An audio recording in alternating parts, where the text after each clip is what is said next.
नमस्कार, मैं हूं आपकी दोस्त रेणुका। आप सुन रहे हैं अनमोल कहानियां, जहां मैं लेकर आती हूं चुन चुन कर कहानियां जो आपका ज्ञान और कल्पनाशीलता बढ़ाने के साथ मनोरंजन भी कराए। आज की कहानी है बालक। गंगू को लोग ब्राह्मण कहते हैं और वह अपने को ब्राह्मण समझता भी है। मेरे सईस और खिदमतगार मुझे दूर से सलाम करते हैं। गंगू मुझे कभी सलाम नहीं करता। वह शायद मुझसे पालागन की आशा रखता है। मेरा जूठा गिलास कभी हाथ से नहीं छूता और न मेरी कभी इतनी हिम्मत हुई कि उससे पंखा झलने को कहूँ। जब मैं पसीने से तर होता हूँ और वहाँ कोई दूसरा आदमी नहीं होता तो गंगू आप ही आप पंखा उठा लेता है, लेकिन उसकी मुद्रा से यह भाव स्पष्ट प्रकट होता है कि वह मुझ पर एहसान कर रहा है और मैं भी न जाने क्यों फौरन ही उसके हाथ से पंखा छीन लेता हूँ। उग्र स्वभाव का मनुष्य है, किसी की बात नहीं सह सकता। ऐसे बहुत कम आदमी होंगे जिनसे उसकी मित्रता हो, पर सईस और खिदमतगार का साथ बैठना शायद वह अपमानजनक समझता है। मैंने उसे किसी से मिलते जुलते नहीं देखा। आश्चर्य यह है कि उसे भंग बूटी से प्रेम नहीं, जो इस श्रेणी के मनुष्यों में एक असाधारण गुण है। मैंने उसे कभी पूजा पाठ करते या नदी में स्नान करते नहीं देखा। बिल्कुल निरक्षर है, लेकिन फिर भी वह ब्राह्मण है और चाहता है कि दुनिया उसकी प्रतिष्ठा तथा सेवा करे। और क्यों न चाहे, जब पुरखाओं की पैदा की हुई संपत्ति पर आज भी लोग अधिकार जमाए हुए हैं और उसे शान से मानो खुद पैदा किए हो, तो वह क्यों उस प्रतिष्ठा और सम्मान को त्याग दे जो उसके पुरखाओं ने संचय किया था। यह उसकी बपौती है। मेरा स्वभाव कुछ इस तरह का है कि मैं अपने नौकरों से बहुत कम बोलता हूँ। मैं चाहता हूँ जब तक मैं खुद न बुलाऊं कोई मेरे पास न आए। मुझे यह अच्छा नहीं लगता कि जरा सी बातों के लिए नौकरों को आवाज देता फिरूं। मुझे अपने हाथ से सुराही से पानी उड़ेल लेना, अपना लैंप जला लेना, अपने जूते पहन लेना या अलमारी से कोई किताब निकाल लेना, इससे कहीं ज्यादा सरल मालूम होता है कि हींगन और मैकू को पुकारूं। इससे मुझे अपनी स्वेच्छा और आत्मविश्वास का बोध होता है। नौकर भी मेरे स्वभाव से परिचित हो गए हैं और बिना जरूरत मेरे पास बहुत कम आते हैं। इसलिए एक दिन जब प्रातःकाल गंगू मेरे सामने आकर खड़ा हो गया तो मुझे बहुत बुरा लगा। ये लोग जब आते हैं तो पेशगी हिसाब में कुछ मांगने के लिए या किसी दूसरे नौकर की शिकायत करने के लिए। मुझे ये दोनों ही बातें अत्यंत अप्रिय हैं। मैं पहली तारीख को हर एक का वेतन चुका देता हूँ और बीच में जब कोई कुछ मांगता है तो क्रोध आ जाता है। कौन 2-2, 4-4 रुपये का हिसाब रखता फिरे। फिर जब किसी को महीने भर की पूरी मजूरी मिल गई तो उसे क्या हक है कि उसे 15 दिन में खर्च कर दे और ऋण या पेशगी की शरण ले। और शिकायतों से तो मुझे घृणा है। मैं शिकायतों को दुर्बलता का प्रमाण समझता हूँ या ठकुर सुहाती की क्षुद्र चेष्टा। मैंने अपना माथा सिकोड़ कर कहा, क्या बात है, मैंने तो तुम्हें बुलाया नहीं। गंगू के तीखे अभिमानी मुख पर आज कुछ ऐसी नम्रता, कुछ ऐसी याचना, कुछ ऐसा संकोच था कि मैं चकित हो गया। ऐसा जान पड़ा वह कुछ जवाब देना चाहता है मगर शब्द नहीं मिल रहे हैं। मैंने जरा नम्र होकर कहा, आखिर क्या बात है, कहते क्यों नहीं? तुम जानते हो यह मेरे टहलने का समय है, मुझे देर हो रही है। गंगू ने निराशा भरे स्वर में कहा, तो आप हवा खाने जाएं, मैं फिर आ जाऊंगा। यह अवस्था और भी चिंताजनक थी। इस जल्दी में वह एक क्षण में अपना वृतांत कह सुनाएगा। वह जानता है कि मुझे ज्यादा अवकाश नहीं है। दूसरे अवसर पर तो दुष्ट घंटों रोएगा। मेरे कुछ लिखने पढ़ने को तो वह शायद कुछ काम समझता हो, लेकिन विचार को, जो मेरे लिए सबसे कठिन साधना है, वो मेरे विश्राम का समय समझता है। वह उसी वक्त आकर मेरे सिर पर सवार हो जाएगा। मैंने निर्दयता के साथ कहा, क्या कुछ पेशगी मांगने आए हो? मैं पेशगी नहीं देता। जी नहीं सरकार, मैंने तो कभी पेशगी नहीं मांगा। तो क्या किसी की शिकायत करना चाहते हो? मुझे शिकायतों से घृणा है। जी नहीं सरकार, मैंने तो कभी किसी की शिकायत नहीं की। गंगू ने अपना दिल मजबूत किया। उसकी आकृति से स्पष्ट झलक रहा था, मानो वह कोई छलांग मारने के लिए अपनी सारी शक्तियों को एकत्र कर रहा हो, और लड़खड़ाती हुई आवाज में बोला, मुझे आप छुट्टी दे दे, मैं आपकी नौकरी अब न कर सकूंगा। यह इस तरह का पहला प्रस्ताव था जो मेरे कानों में पड़ा। मेरे आत्माभिमान को चोट लगी। मैं जब अपने को मनुष्यता का पुतला समझता हूँ, अपने नौकरों को कभी कटु वचन नहीं कहता, अपने स्वामित्व को यथासाध्य म्यान में रखने की चेष्टा करता हूँ, तब मैं इस प्रस्ताव पर क्यों न विस्मित हो जाता। कठोर स्वर में बोला, क्यों, क्या शिकायत है? आपने तो हुजूर जैसा अच्छा स्वभाव पाया है वैसा क्या कोई पाएगा, लेकिन बात ऐसी आ पड़ी है कि अब मैं आपके यहाँ नहीं रह सकता। ऐसा ना हो कि पीछे से कोई बात हो जाए तो आपकी बदनामी हो। मैं नहीं चाहता कि मेरी वजह से आपकी आबरू में बट्टा लगे। मेरे दिल में उलझन पैदा हुई, जिज्ञासा की अग्नि प्रचंड हो गई। आत्मसमर्पण के भाव से बरामदे में पड़ी कुर्सी पर बैठकर बोला, तुम तो पहेलियां बुझा रहे हो, साफ साफ क्यों नहीं कहते, क्या मामला है? गंगू ने बड़ी नम्रता से कहा, बात यह है कि वह स्त्री जो अभी विधवा आश्रम से निकाल दी गई है, वही गोमती देवी। वह चुप हो गया। मैंने अधीर होकर कहा, हाँ निकाल दी गई है, तो फिर तुम्हारी नौकरी से उसका क्या संबंध? गंगू ने जैसे अपने सिर का भारी बोझ जमीन पर पटक दिया। मैं उससे ब्याह करना चाहता हूँ बाबूजी।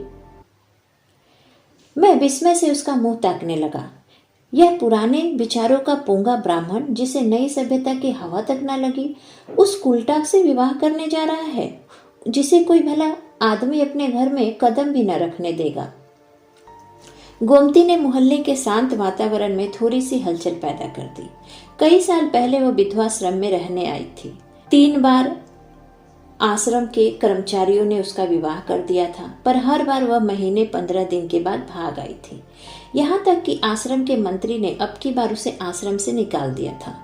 तब से वह इसी मोहल्ले में एक कोठरी लेकर रहती थी और सारे मोहल्ले के सौदों के लिए मनोरंजन का केंद्र बने हुई थी। मुझे गंगू की सरलता पर क्रोध भी आया और दया भी।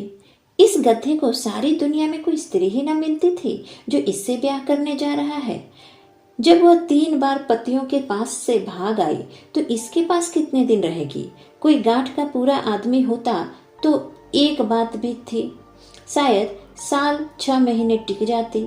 यह तो निपट आंख का अंधा है, 1 सप्ताह भी तो निभाना होगा। मैंने चेतावनी के भाव से पूछा, तुम्हें इस स्त्री की जीवन कथा मालूम है? गंगू ने आंखों देखी बात की तरह कहा, सब झूठ है सरकार, लोगों ने हक नाहक उसको बदनाम कर दिया है। क्या कहते हो? वह 3 बार अपने पतियों के पास से नहीं भाग आई? उन लोगों ने उसे निकाल दिया तो क्या करती?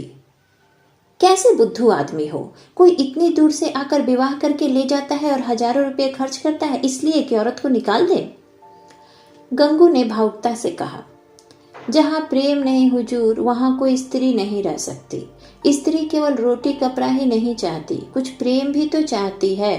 वे लोग समझते होंगे कि हमने एक विधवा से विवाह करके उसके ऊपर कोई बहुत बड़ा एहसान किया है। चाहते होंगे कि तन मन से वह उनकी हो जाए, लेकिन दूसरे को अपना बनाने के लिए पहले आप उसका बन जाना पड़ता है हुजूर। यह बात है।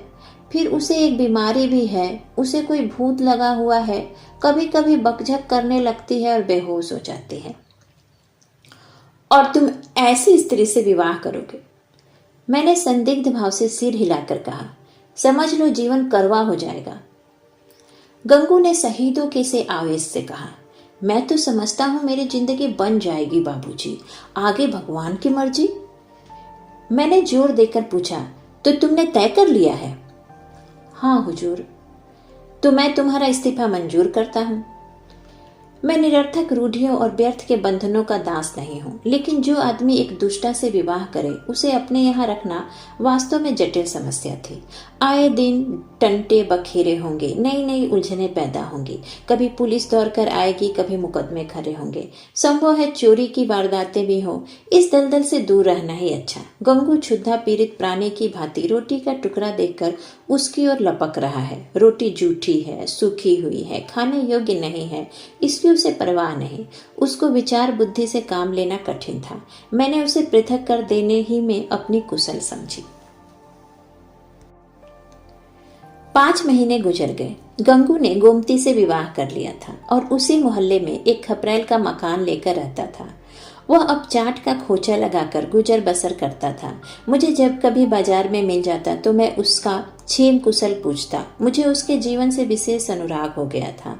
यह एक सामाजिक प्रश्न की परीक्षा थी, सामाजिक ही नहीं मनोवैज्ञानिक भी।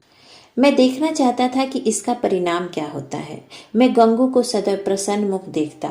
समृद्धि और निश्चिंतता के मुख पर जो एक तेज और स्वभाव में जो एक आत्मसम्मान पैदा हो जाता है, वह मुझे यहाँ प्रत्यक्ष दिखाई देता था।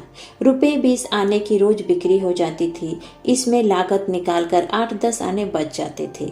यही उसकी जीविका थी। किंतु इसमें किसी देवता का वरदान था, क्योंकि इस वर्ग के मनुष्यों में जो निर्लजता और विपन्नता पाई जाती है, इसका वहाँ चिन्ह तक न था।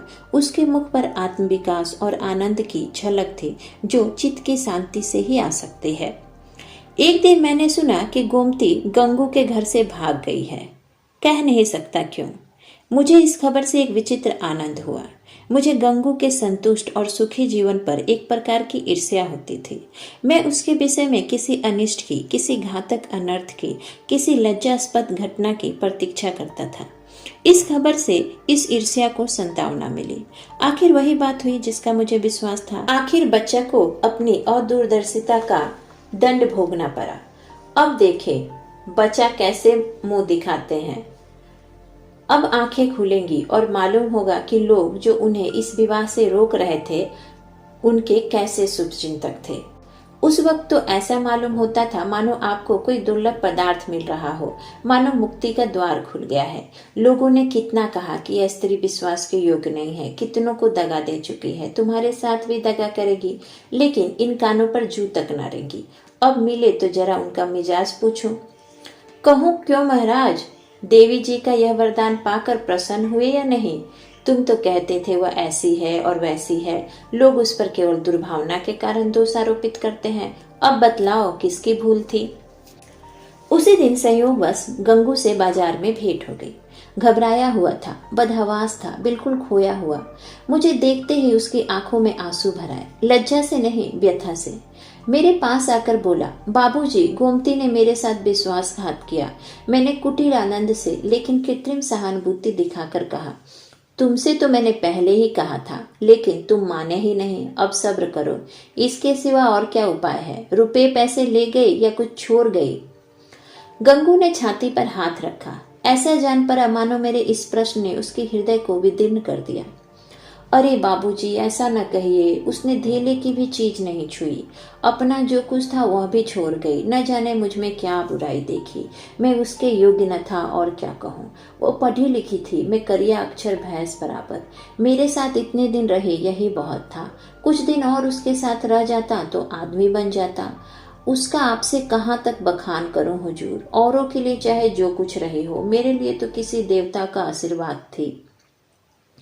न जाने मुझसे क्या ऐसी खता हो गई, मगर कसम ले लीजिए जो उसके मुख पर मैल तक आया हो। मेरी औकात ही क्या है बाबूजी, 10-12 आने का मजूर हूँ, पर इसी में उसके हाथों इतनी बरकत थी कि कभी कमी नहीं पड़ी। मुझे इन शब्दों से घोर निराशा हुई। मैंने समझा था वह उसकी बेवफाई की कथा कहेगा और मैं उसकी अंधभक्ति पर कुछ सहानुभूति प्रकट करूंगा, मगर उस मूर्ख की आंखें अब तक नहीं खुली। अब भी उसी का मंत्र पढ़ रहा है। अवश्य ही इसका चित्त कुछ अव्यवस्थित है। मैंने कुटिल परिहास आरंभ किया, तो तुम्हारे घर से कुछ नहीं ले गई? कुछ नहीं बाबूजी, ढेले की भी चीज नहीं। और तुमसे प्रेम भी बहुत करती थी। अब आपसे क्या कहूं बाबूजी, वह प्रेम तो मरते दम तक याद रहेगा। फिर भी तुम्हें छोड़कर चली गई, यही तो आश्चर्य है बाबूजी। तिरिया चरित्र का नाम कभी सुना है? अरे बाबूजी, ऐसा न कहिए। मेरी गर्दन पर कोई छुरी रख दे तो भी मैं उसका यश ही गाऊंगा। तो फिर ढूंढ निकालो। हाँ मालिक, जब तक उसे ढूंढ न लाऊंगा मुझे चैन न आएगा। मुझे इतना मालूम हो जाए कि वह कहाँ है, फिर तो मैं उसे ले ही आऊंगा। और बाबूजी, मेरा दिल कहता है कि वह आएगी जरूर। देख लीजिएगा, वो मुझसे रूठ कर नहीं गई, लेकिन दिल नहीं मानता। जानता हूँ, महीने 2 महीने जंगल पहाड़ की धूल छानूंगा। जीता रहा तो फिर आपके दर्शन करूंगा। यह कहकर वह उन्माद की दशा में एक तरफ चल दिया। इसके बाद मुझे एक जरूरत से नैनीताल जाना पड़ा, सैर करने के लिए नहीं। 1 महीने के बाद लौटा। और अभी कपड़े भी ना उतारने पाया था कि देखता हूँ गंगू एक नवजात शिशु को गोद में लिए खड़ा है। शायद कृष्ण को पाकर नंद भी इतने पुलकित न हुए होंगे। मालूम होता था उसके रोम रोम से आनंद फूटा पड़ता है। चेहरे और आंखों से कृतज्ञता और श्रद्धा के राग से निकल रहे थे। कुछ वही भाव था जो किसी क्षुधा पीड़ित भिक्षुक के चेहरे पर भरपेट भोजन करने के बाद नजर आता है। मैंने पूछा, कहो महाराज, गोमती देवी का कुछ पता लगा? तुम तो बाहर गए थे। गंगू ने आपे में न समाते हुए जवाब दिया, हाँ बाबूजी, आपके आशीर्वाद से ढूंढ लाया। लखनऊ के जनाने अस्पताल में मिली। यहाँ एक सहेली से कह गई थी, अगर वो बहुत घबराए तो बतला देना। मैं सुनते ही लखनऊ भागा और उसे घसीट लाया। घाते में वह बच्चा भी मिल गया। उसने बच्चे को उठाकर मेरी तरफ बढ़ाया, मानो कोई खिलाड़ी तमगा पाकर दिखा रहा हो। मैंने उपहास के भाव से पूछा, अच्छा, यह लड़का भी मिल गया? शायद इसलिए वह यहाँ से भागी थी। है तो तुम्हारा ही लड़का? मेरा काहे को बाबूजी, आपका है, भगवान का है। तो लखनऊ में पैदा हुआ? हाँ बाबूजी, अभी तो कुल 1 महीने का है। तुम्हारे ब्याह हुए कितने दिन हुए? यह 7वां महीना जा रहा है। तो शादी के 6ठे महीने पैदा हुआ? और क्या बाबूजी? फिर भी तुम्हारा लड़का है? हाँ जी। कैसे बेसिर पे की बातें कर रहे हो? मालूम नहीं वह मेरा आशय समझ रहा था या बन रहा था। उसी निष्कपट भाव से बोला, मरते मरते बची बाबूजी, नया जन्म हुआ। 3 दिन 3 रात छटपटाती रही, कुछ न पूछिए। मैंने अब जरा व्यंग भाव से कहा, लेकिन 6 महीने में लड़का होते आज ही सुना है। यह चोट निशाने पर जा बैठी। मुस्कुराकर बोला, अच्छा यह बात, मुझे तो उसका ध्यान भी नहीं आया। इसी भय से तो गोमती भागी थी। मैंने कहा, गोमती, अगर तुम्हारा मन मुझसे नहीं मिलता तो तुम मुझे छोड़ दो। मैं अभी चला जाऊंगा और फिर कभी तुम्हारे पास न आऊंगा। तुमको जब कुछ काम पड़े तो मुझे लिखना, मैं भरकस तुम्हारी मदद करूंगा। मुझे तुमसे कुछ मलाल नहीं है। मेरी आंखों में तुम अब भी उतनी ही भली हो। अब भी मैं तुम्हें उतना ही चाहता हूँ। नहीं, अब मैं तुम्हें और ज्यादा चाहता हूँ। लेकिन अगर तुम्हारा मन मुझसे फिर नहीं गया है तो मेरे साथ चलो। गंगू जीते जी तुमसे बेवफाई नहीं करेगा। मैंने तुमसे इसलिए विवाह नहीं किया कि तुम देवी हो, बल्कि इसलिए कि मैं तुम्हें चाहता था और सोचता था कि तुम भी मुझे चाहती हो। यह बच्चा मेरा बच्चा है, मेरा अपना बच्चा है। मैंने एक बोया हुआ खेत लिया तो क्या उसकी फसल को इसलिए छोड़ दूंगा कि उसे किसी दूसरे ने बोया था? यह कहकर उसने जोर से ठट्ठा मारा। मैं कपड़े उतारना भूल गया। कह नहीं सकता क्यों मेरी आंखें सजल हो गई।